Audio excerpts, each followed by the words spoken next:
अच्छा बेटे, location added routing यानी कि लोकेशन को मद्देनज़र रखते हुए, किसी नोड की लोकेशन को मद्देनज़र रखते हुए उसी सीमत में आप जो पैकेट्स भेजते हो, इसको लोकेशन एडेड राउटिंग कहते हैं। मिसाल के तौर पे आप एक नोड हो जिसके मशरिक़, मगरिब, शुमाल और जनूब 4 सिमतें हैं।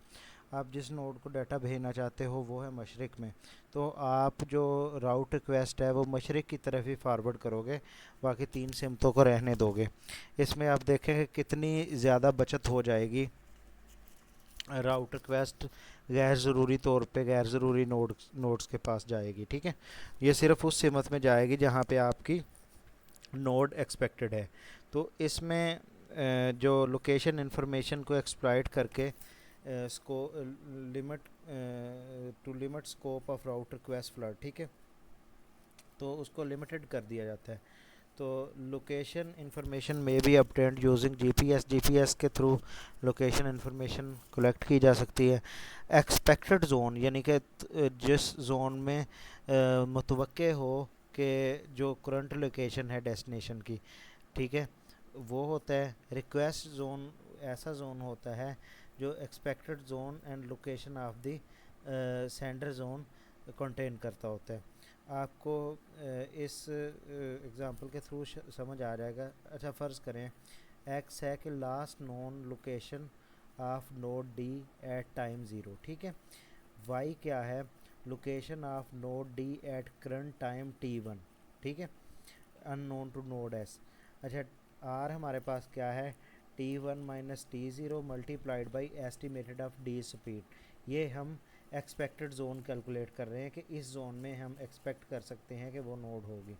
अच्छा, अब क्या है? ये पूरी की पूरी नेटवर्क स्पेस है। नेटवर्क स्पेस के अंदर ये रिक्वेस्ट जोन है, यानी कि ए ने अगर डाटा ट्रांसफ़र करना है यहाँ तक, ए कोई सिमत का पता है, यानी कि ये इसका एक्सपेक्टेड जोन है, और उसमें वो रिक्वेस्ट जोन बना लेगी कि जो आपने ब्रॉडकास्ट करनी है रिक्वेस्ट, वो इस छोटे जो डब्बे के अंदर ही रहेगी। ठीक है, इससे बाहर जितने भी नोड्स होंगे वहाँ तक नहीं जाएगी। अच्छा, only nodes with in the request zone forward route request. तो ए ने अगर ब्रॉडकास्ट की है ना, राउट रिक्वेस्ट एस के पास आई है, एस ने बी को कर देगा। ठीक है, अगर फ़र्ज़ करें एस ने ब्रॉडकास्ट की है राउट रिक्वेस्ट एक्स के लिए, तो ए और बी को जाती है। ए इसके रिक्वेस्ट जोन से बाहर है, ए उस राउट रिक्वेस्ट को फॉरवर्ड नहीं करेगा आगे, बी करेगा जस्ट, जो इस डब्बे के अंदर होगा। ठीक है। अच्छा, request zone explicitly specified in the route request. Each node must know its physical location to determine with it is in within the request zone। ठीक है, तो इसको अपनी फिजिकल लोकेशन का पता होना चाहिए कि मैं कहाँ पे खड़ी हूँ। तो अगर मिसाल के तौर पे रिक्वेस्ट ज़ोन के अंदर इसमें रहते हुए आप डेस्टिनेशन तक नहीं पहुँचते, तो आप रिक्वेस्ट ज़ोन को बढ़ा भी सकते हो। ठीक है, और कभी कभी आपकी पूरी की पूरी नेटवर्क स्पेस भी वर्स्ट केसेस में रिक्वेस्ट जोन बन सकती है, बढ़ते बढ़ते ही, यानी कि रिक्वेस्ट जोन बड़ा होते होते पूरी नेटवर्क स्पेस जितना हो जाता है। ठीक है, तो लोकेशन एडेड राउटिंग में अडाप्टिव रिक्वेस्ट जोन का कंसेप्ट क्या है कि ईच नोड में modify the request zone included in the forward request.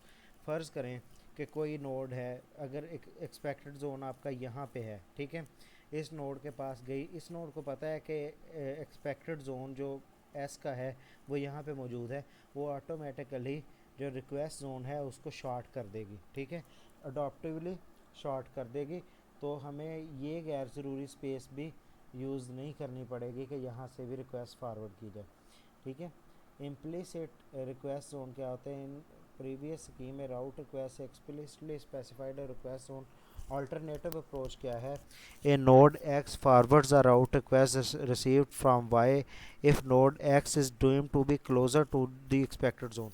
अच्छा, अब इसमें ये है कि फ़र्ज़ करें कि ये नोड एक्स है, ये नोड वाई है। ठीक है, नोड रिक्वेस्ट नोड एक्स सिर्फ इसी सूरत में ही राउट रिक्वेस्ट को आगे फारवर्ड करेगी अगर वो किसी और नोड से ज़्यादा क्लोज़र हो वाई तक। ठीक है, अदरवाइज़ ये नहीं करेगी। तो ये आपके पास अल्टरनेटिव यानी कि इम्प्लिसिट अप्रोच है। The motivation is to bring the route request physically closer to the destination node after each forwarding. ठीक है, तो हर यानी कि जैसे ही एक फॉरवर्ड होता है पैकेट, यानी कि पहले राउंड में जो फारवर्डिंग होती है, ब्रॉडकास्टिंग होती है, कहते हैं कि नेक्स्ट राउंड जब हो तो आपकी राउट रिक्वेस्ट क्लोज आनी चाहिए डेस्टिनेशन के। ये इसका जो ऑब्जेक्टिव है होना चाहिए, गोल होना चाहिए।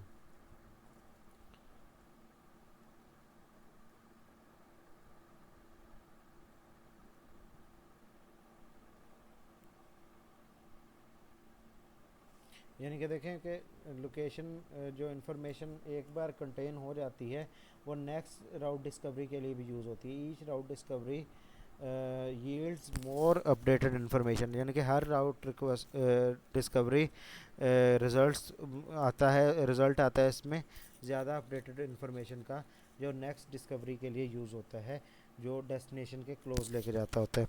इसके एडवांटेजेस क्या हैं कि राउट रिक्वेस्ट फ्लड को रिड्यूस करती है, ओवरहेड राउट डिस्कवरी का रिड्यूस करती है। डिसएडवांटेज क्या है कि नोड्स को अपनी फ़िज़िकल लोकेशन मालूम होनी चाहिए, जिसके लिए कंप्यूटेशनल पावर ज़्यादा लगती है। तो does not take into account possible existence of obstruction for radio transmission. ठीक है, यानी कि बीच में कोई इस तरह का ऑब्स्टिकल ना आ जाए जिसके रेडियो ट्रांसमिशन मुतासिर हो। ऑब्स्ट्रक्शन किस तरह की होती है, जैसे आपको पता है कि हम अगर थोड़ा सा भी चैनल को, एंटीना को डिस्टर्ब कर देते थे तो ऑब्स्ट्रक्शन की वजह से हमारे सिग्नल लूज़ हो जाते थे, या जो वायरलेस सिग्नल है उनके दरमियान में कुछ इस तरह का मटेरियल आ जाए, मैग्नेट्स वगैरह, वो भी डिस्टॉर्ट कर देते हैं। ठीक है, फिर नेक्स्ट जो हमने लेक्चर्स हैं वो मैंने आपको पहले ही सेंड किए हुए हैं।